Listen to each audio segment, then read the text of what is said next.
Hello and welcome back to the channel. In today's video, we continue our discussion on how to go about building a private medical practice in Switzerland. If you missed the first video on this, be sure to pop over to it first so that the second video makes sense to you. It will be linked below and you will also find it in the end screen on this video. So let's plunge right in. To recap, so you are a qualified doctor with the appropriate qualifications from somewhere outside Switzerland. You have mysteriously somehow landed in Switzerland.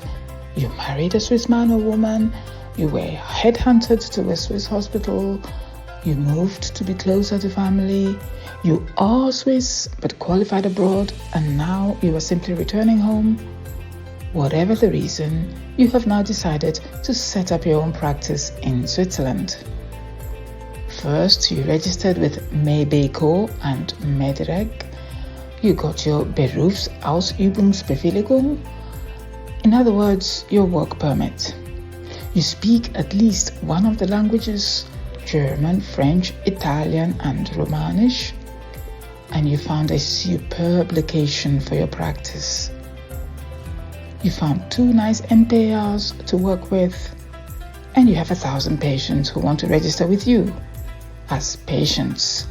Bravo, you are definitely halfway there. Next, you will need to be part of a quality control group, in German a Qualitätszirkel. This group of doctors is simply there to ensure you carry on with your continued medical education goals. These Qualitätszirkel are linked to the insurance companies who pay you on behalf of patients. Unless you go completely private, your income comes from insurance companies. If you go completely private, patients pay you directly, but this is actually quite rare, even in Switzerland. I'm not sure if it's sustainable. You would have to have a very, very dedicated group of patients who perhaps are mega rich and will be prepared to spend basically a small fortune with you. You may need, in such cases, to be their exclusive doctor, of course. So it's about choice, I guess. In a future video, I shall go through how the medical system of Switzerland works. It is notoriously seen as a minefield by most foreigners, but it's actually a simple and logical system. You just need to know what you're doing. But anyway, more about that another time.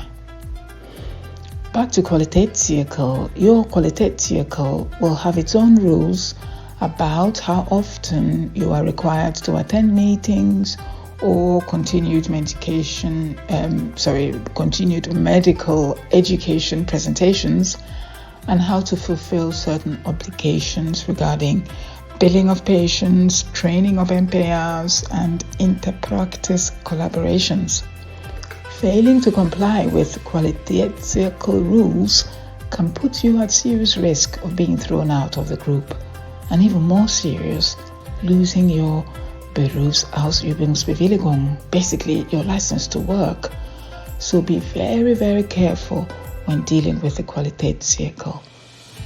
It is actually often a nice social outing for doctors as well, as you tend to meet with this group often monthly or so for various events. So it's quite a nice, not only professional, but also a social group to belong to. Think of it as a social group, which is also a support group, but with certain duties attached to it. Next up, you will need your infrastructure for your practice. For most specialties, that will mean a laboratory for your blood, urine, sperm, and other tests, histological, biopsy specimens, etc. This is where, at least for general practice, Switzerland really differs from, say, the UK.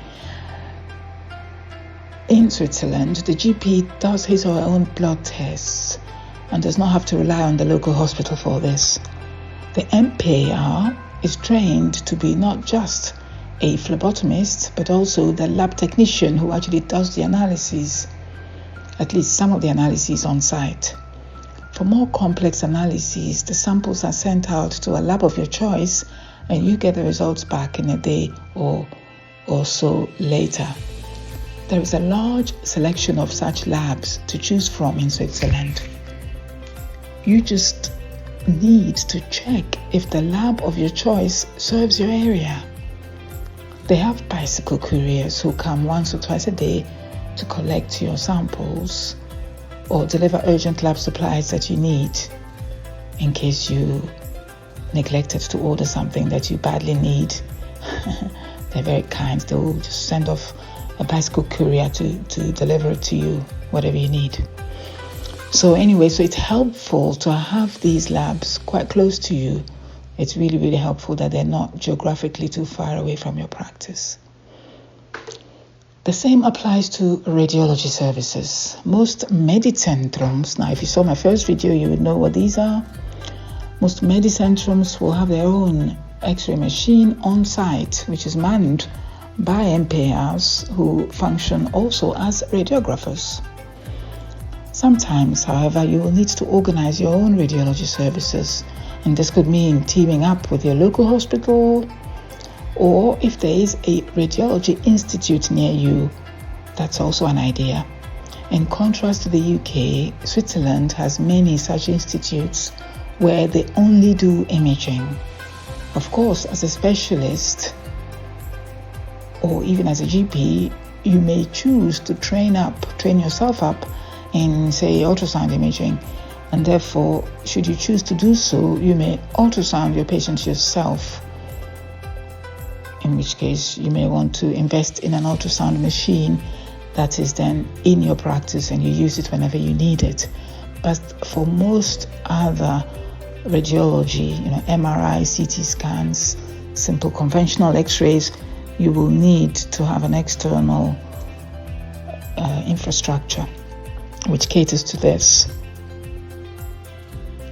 Some general practitioners especially have their own X-ray machine in-house, but that's a whole load of bother in my opinion, because you have to cater to the servicing of the machine every so often. You have to obviously interpret your images yourself.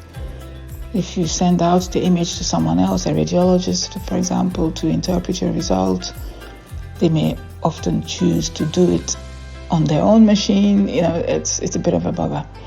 So perhaps I wouldn't advise it. It's also horribly expensive, and you would need to do a special exam to basically take responsibility for the quality of the images you get on your machine.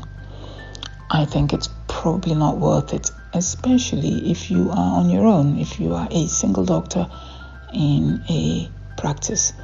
If there are many of you, then it makes sense for one of you to do the exam, to be responsible for the radiology services of your practice. But then the other doctors have some sort of shared responsibility with the running and the servicing of the machine, the X-ray machine. On your own, not worth it. Next up, you will need a practice software where you have your patient database, your patient details, your everyday commentary on patient care, etc. This can be via a server which you house in your own building, perhaps down in your basement, your cellar, or it could be up on a cloud. It really is your choice. Your practice software provider can advise you on what options you have and which ones best serve your need.